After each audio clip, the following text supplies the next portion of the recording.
Fala sócios e sócias, tudo bom com vocês? O meu nome é Álvaro Matheus, eu sou especialista de investimentos na BIMA e no vídeo de hoje a gente vai falar sobre o MXRF11, tá? A gente vai falar tudo sobre esse fundo imobiliário para que você entenda se vale a pena investir nele ou se não vale, né? Quais as expectativas de futuro para ele daqui a 1, 5, 10 anos desse fundo, quais as expectativas, é isso que a gente vai conversar nesse vídeo, tá? Então vamos lá. Olha, se você investe em fundos imobiliários ou se conhece um pouco do mercado, você provavelmente conhece o MXRF11, né? Ele é um dos fundos mais famosos no mercado de fundos imobiliários, exatamente pelo ponto de ser o fundo com a maior quantidade de cotistas. E isso mesmo, ele é um fundo que tem mais de 700 mil cotistas, né? Então é um fundo gigantesco e tem mais de o dobro da quantidade de cotistas do que o segundo colocado, que é o HGLG11, né? Tem 300 e fração.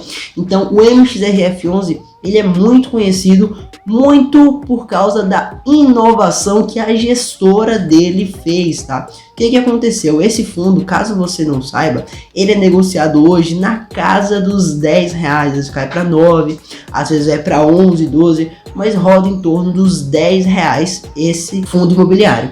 E qual que é o grande ponto aqui? Esse fundo, quando ele foi lançado, ele era negociado a R$100. Mas lá em 2017, a gestora teve uma ideia para inovar, né, e dar mais liquidez para o fundo. Então, ao invés de deixar esse fundo negociando na base 100, colocou ele negociando na base 10, ou seja, se você tinha uma cota de R$100, você passou a ter 10 cotas de R$10 cada uma. A gente chama isso no mercado de split, né, o desdobramento. E foi exatamente isso que aconteceu. E pelo fato do fundo ser negociado a R$10, ficou um fundo muito atrativo, porque o valor, o custo para você comprar uma cota ficou muito barato. Então você vai investir em outra coisa, sobrou um dinheiro na corretora, você compra o MXRF11 para gerar já uma renda para você. Você está começando, um investidor iniciante, tem pouco dinheiro, poxa, eu tenho 50, tenho R$80 por mês, quero investir em alguma coisa, poxa, compre MXRF11, né? E isso foi criando um volume muito grande no mercado e muitas pessoas foram investindo em MXRF11 ao ponto dele ter hoje mais de 700 mil cotistas. E um outro ponto que, para ser justo, eu não posso deixar de fora é pelo excelente histórico de resultados que esse fundo entregou, tá? Esse fundo tem um excelente histórico de resultados e também tem uma gestão excelente, porque a gestão dele é da XP Investimentos, tá? Então ele tem uma excelente gestão, tem um excelente histórico e também teve sobre isso do desdobramento que eu contei para vocês agora. Mas aí você quer saber, hoje vale a pena você investir em MXRF11 ou não? Eu vou compartilhar no meu computador aqui para vocês e a gente vai analisar junto alguns pontos. Vamos lá. Pronto, pessoal, já estou aqui com o Funds Explorer aberto, é um site muito bacana para fundos imobiliários e a gente já está aqui com o MXRF11, tá? No momento que eu gravo esse vídeo, ele está sendo negociado na casa dos R$10,07, né? E a gente consegue ver algumas informações. Olha, o patrimônio líquido dele é de 2,3 bilhões de reais. Então é um fundo realmente gigantesco, tá? O valor patrimonial dele é de 10,11, ele tá 10,07. Então ele tá praticamente no seu valor justo, podemos dizer assim, né? Que é o valor realmente do patrimônio do fundo. Você está comprando exatamente aqui, olha, o PVP tá igual a 1, né?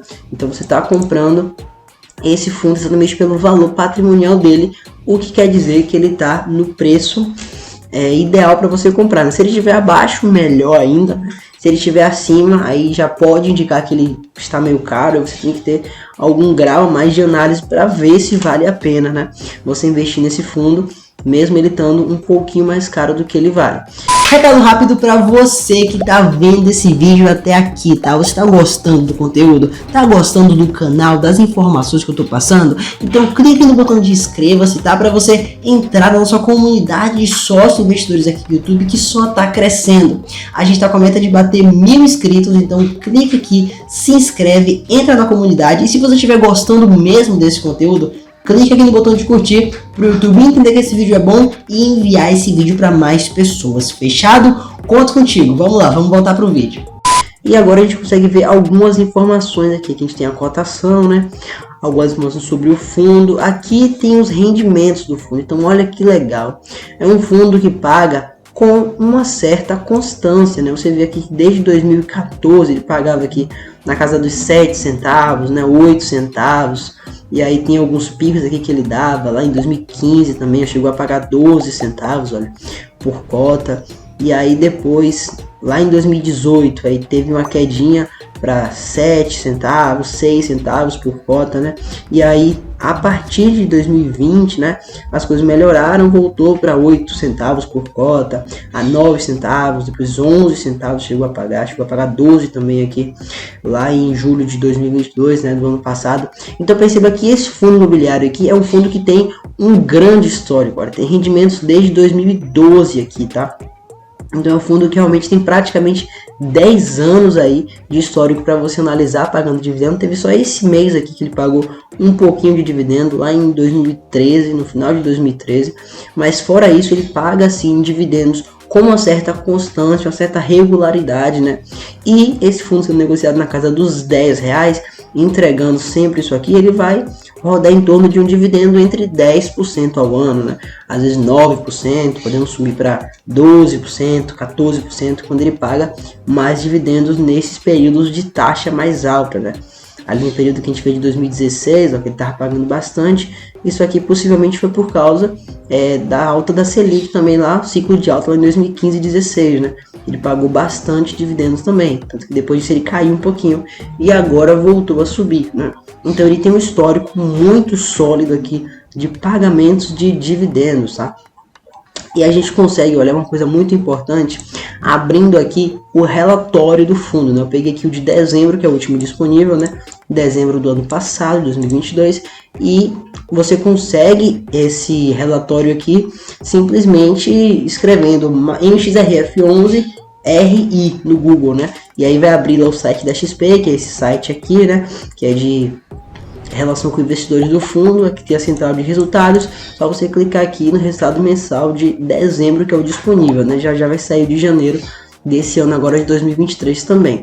Mas o que é importante da gente olhar aqui, olha, a gente tem algumas informações aqui, né, que você pode ler depois com mais calma, mas uma coisa importante para a gente ver aqui é essa parte de alocação, tá? Perceba aqui que o portfólio dele é composto não só por CRIs, né? Então ele é um fundo de papel, mas ele não tem 100% papel, ele se enquadra naquela regra dos 2/3, né?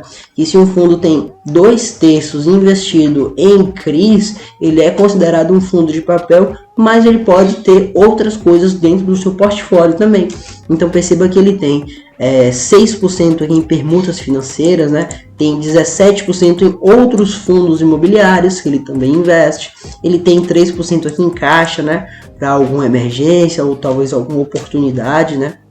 De investimento com taxas melhores, e você tem a grande maioria que 74% em CRI, né, que é o responsável por ter esse rendimento bem atrativo do MXRF11. Lembrando que o dividend yield dele hoje aí tá pagando 1,08% ao mês, velho.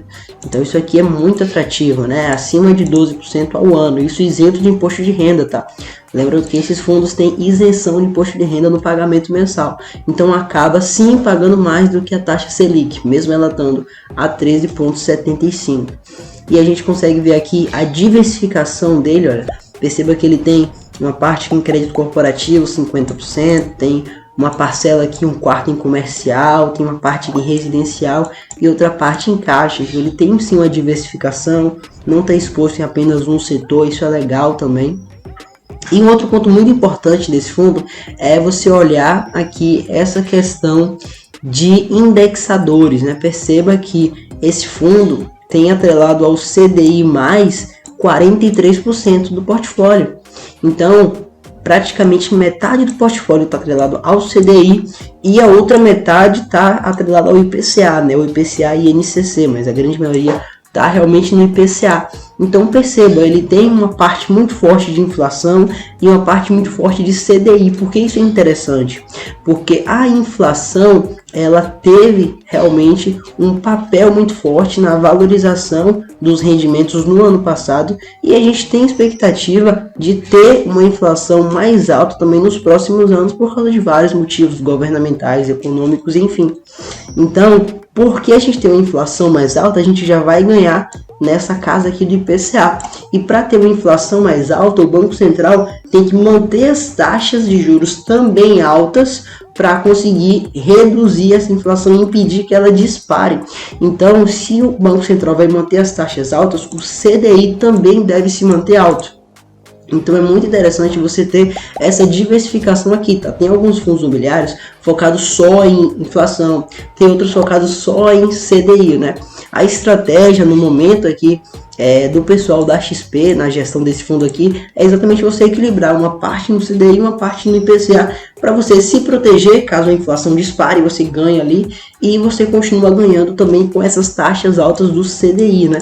Isso aqui é muito legal, tá, pessoal? Aqui também é uma coisa muito importante, né? Que é a questão de fundos exclusivos, né? Porque, assim, existem alguns fundos de investimento que só quem tem acesso são investidores qualificados. Investidores qualificados são aquelas pessoas que têm acima de R$1 milhão investidos no mercado financeiro e declaram que têm conhecimento de mercado, né? Essas pessoas que estão nesse patamar são chamadas de investidores qualificados. E os investidores qualificados têm acesso a alguns investimentos que os outros investidores comuns não têm, como, por exemplo, alguns fundos exclusivos, né? Essa parte que eu estou mostrando aqui para vocês são aquela parte de 17% que a gente viu, né? Aqui, ó, de outros fundos imobiliários que o MXRF11 investe, né? Então perceba que tem alguns fundos aqui que são fundos exclusivos. Olha esse fundo aqui, o SPVJ11, mas esse fundo não está disponível no mercado, porque é um fundo para investidores qualificados, né? E uma forma bem bacana que você, sem ser investidor qualificado, tem para investir em fundos de investidor qualificado é através de fundos de investimento como o MXRF11, né? Perceba aqui, se você não é investidor qualificado, você não teria acesso a esses fundos de investimento aqui, mas você tem acesso a eles exatamente através do MXRF11, né? Porque se você procurasse diretamente para investir em alguns deles, você não conseguiria se você não tiver R$1 milhão investido. Então isso é muito interessante, é uma alternativa que você tem para se expor a esses ativos, né? E aí você tem várias outras informações aqui do relatório de gestão, né? São 24 páginas, aí se você tiver interesse, você pode ler ele direitinho, é bem fácil de você entender a linguagem aqui desses relatórios de gerenciais, né, dos fundos imobiliários, e aí você consegue ter informações bem bacanas sobre o fundo. Mas o principal aqui eu já passei para vocês, eu queria mostrar que é exatamente a questão da diversificação do fundo, os indexadores, ou seja, o que esse fundo está atrelado, e a possibilidade que você tem de investir em fundos exclusivos, né, só para investidores que tem acima de R$1 milhão, através desse fundo com R$10. Você compra uma cota desse fundo e tem acesso a esses investimentos super exclusivos. E agora falando sobre as expectativas do fundo, quais as expectativas para esse fundo daqui a 5, daqui a 10 anos? E as expectativas são excelentes, tá? Esse fundo está entregando uma excelente rentabilidade agora nesse período de taxas altas, graças ao governo, que a gente tem a expectativa nos próximos anos é que as taxas continuem altas por mais tempo. Então já no médio, curto prazo, o resultado do fundo tende a ser sim muito atrativo se as taxas continuarem altas, e daqui a 5 a 10 anos, caso as taxas venham a baixar, esse fundo também deve ter um bom histórico, exatamente pela excelente gestão, né? Então tem toda uma equipe lá dentro da XP focada nesse fundo imobiliário, né, que vai tomar as melhores decisões caso o cenário econômico mude e as taxas caiam. Eles vão fazer movimentações, trocar indexador para CDI, para IPCA, mexer na carteira ao ponto desse fundo continuar entregando excelentes resultados. Então os resultados de um fundo imobiliário tem muito a ver com a sua gestão, e como a gestão da XP é uma excelente gestão, a gente pode ter uma tranquilidade que tem excelentes pessoas realmente cuidando lá dentro desse fundo. E tem uma pergunta que muita gente me faz, que é a seguinte: Álvaro, esse fundo está negociado na casa dos R$10, tem a possibilidade dele valorizar para 15 ou para 20 reais? E olha, a possibilidade é que existe sim, tá? É difícil disso acontecer porque o fundo imobiliário, por lei, ele é obrigado a distribuir 95% do seu resultado, né, do seu lucro caixa. Então, o resultado do fundo, ele tem que distribuir através de aluguéis. Por isso que muitos fundos pagam muito no final do ano e no final do semestre, lá em junho e dezembro, né? Se você for olhar, você vê que os dividendos de alguns fundos são maiores nesse período, exatamente porque eles acumularam a reserva e entregaram isso no final do ano, porque eles são obrigados a distribuir. E eles ficam só com esses 5% para reinvestir e crescer. Então é um percentual muito pequeno para reinvestimento. Por isso que os fundos imobiliários tendem a não se valorizar tanto, beleza? Eles tendem a crescer muito com subscrição, que são a emissão de novas cotas que acontece de vez em quando em fundos imobiliários. Mas acredito que algum dia ele tende sim a chegar, né? Ele pode sim chegar a R$15, a R$20, principalmente quando houver uma movimentação de taxas de juros caindo, tá? Porque a gente está com expectativa de taxa de juros mantendo alta por um período, mas quando essas taxas caírem e os investidores que estão na renda fixa verem que essa renda fixa vai parar de ter uma rentabilidade atrativa, naturalmente eles vão tender para ir para a renda variável. E quando esse movimento acontecer, tende a haver uma valorização muito grande nos ativos de risco, principalmente em fundos imobiliários, né? São ativos de renda variável, mesmo sendo muito menos arriscados do que ações, por exemplo. Mas e aí, você tem MXRF11? Você ficou com vontade de investir no MXRF11? Põe aqui embaixo nos comentários para eu saber, tá? Bom, se você gostou desse vídeo, não se esquece de clicar no botão de curtir aqui embaixo, se inscrever no canal se ainda não for inscrito e compartilhar esse vídeo com seus amigos e familiares que tenham interesse em investir em fundos imobiliários, que gostem do MXRF11 ou que queiram começar a investir, e mostre a eles que eles podem começar a investir com R$10 nesse fundo imobiliário, beleza? Eu vou ficando por aqui e eu vejo vocês no próximo vídeo.